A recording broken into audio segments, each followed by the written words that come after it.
original Gears of War brought some much-needed integrity to the term Xbox 360 exclusive in 2006, and splashed Xbox Live with torrents of blood. The sequel in 2008 dug even deeper, with its Horde mode influencing several shooters since to include some sort of enemy wave generator. You're mine now, bitch! Now the biggest, baddest, and most badass sequel of them all has emerged. Before the body parts start flying, here's a wish list to Cliffy & Co.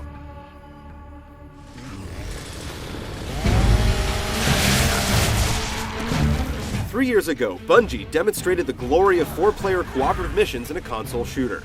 Gunners could recruit 3 other Spartans and bring a sharper edge against the skull-crushing difficulty of Halo 3's toughest campaign settings. COGs have been known to travel in packs of 4, along with splitting into 2 teams of 2 on occasion to take the high and low roads. These varied routes could facilitate multiple playthroughs, as well as varied results depending on a certain group's performance. For example, the more Locust Group A kills, the less Resistance Group B will face in the next area. We could stand to see these altered perspectives divided even more, take the branching paths further, requiring teams to survive longer without all their comrades. A small picture-in-picture window on the HUD could update you on the opposite squad's progress. Special Spec Ops-style mini-missions could also have each member of the 4-man team filling separate roles, like manning a specific part of a vehicle or traveling to a separate location. Keep moving!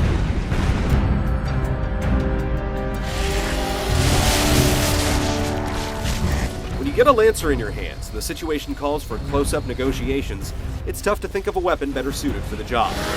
Bring it! Still, we think there are plenty of gory close-quarter takedowns that have yet to be employed in the series. Take Scourge's dual chainsaw staff, for example.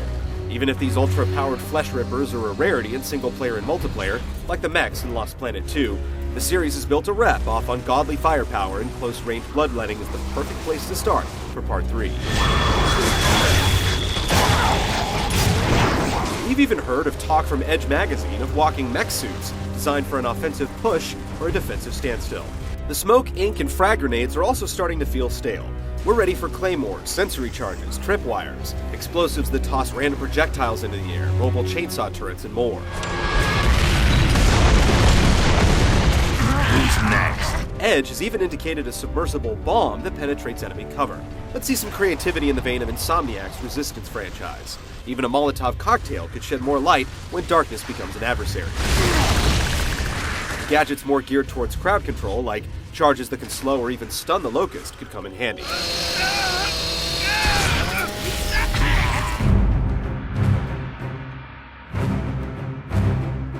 It's been touted that the Locust swarm will reach alarming numbers in Gears 3, but what's even more tantalizing than a sea of carbon copy underdwellers is meeting enemy types we've already faced in creative situations. Berserkers were given a fantastic entrance in Gears 1 and were mysteriously absent in the sequel. Their first appearance was so memorable because you suddenly had to rethink your strategy and pace of play. Anything that disrupts the pattern of cover, advance, attack, repeat, like the tickers from Gears 2. Early reports hint at Locust with tentacle-like appendages that can extend over cover and expose safe hiding spots. The cover system itself was improved in Gears 2, and if refinements continue to be made, any new Locust will most likely be designed to keep players on the move.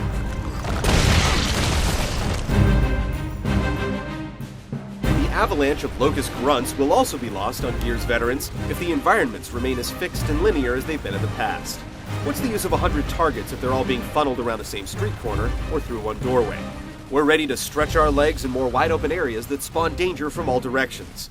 We ventured underground, huffed it through the insides of a giant worm, battled Razor Hail, and even watched as the last standing city got breached.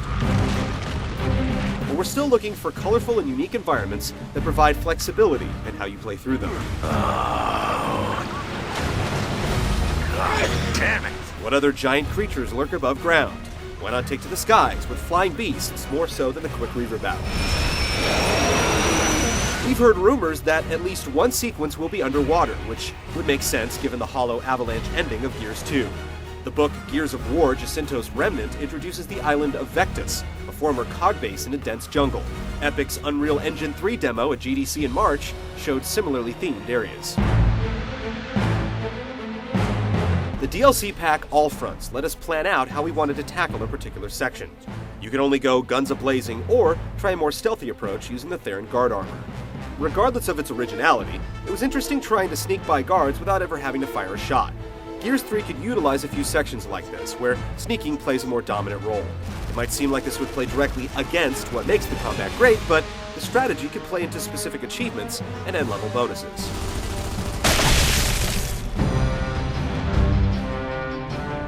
Part 2 left off with the deadly emulsion acting as a virus on the Locust, turning the already dangerous aliens into zombie-like monsters, with even more aggression. It sounds like we'll have a lot to handle in the sequel, but it would be unfortunate if Gears 3 gleaned too much inspiration from the recent zombie shooter craze. An emulsion-driven boss here and there will be fine, but hopefully every enemy we face won't be infected. As for the story itself, the last thing we heard was a transmission from Marcus's father, Adam, questioning the act of sinking Jacinto and flooding the Locust below. This is Adam Phoenix. Can you hear me? What have you done? Believed to be dead, we're not sure if the Elder Phoenix is referring to the recent events or his earlier plan to destroy their last remaining sanctuary. The mission plan in Gears 3 could be to rescue Phoenix Sr. or continue his work. And after seeing the demise of Anthony and Benjamin Carmine, Sniper! we can only expect that Gears 3 will be the end of the remaining two Carmine brothers, Clay and Madison. Carmine! Whatever the Cogs will have to face in Gears of War 3, the odds are stacked against them. After two desperate acts, the Locust continues to rise from the rubble of Serra and grow more aggressive and powerful as each day passes. While we'd love to see the conflict end, we also hope that this will be the most challenging operation yet. A relentless onslaught making us constantly ask ourselves, what is that? And how the hell do we kill it? This is what we wish the first Gears would deliver, and now 4 years later, we hope these expectations will be split in half and their remains stomped into oblivion.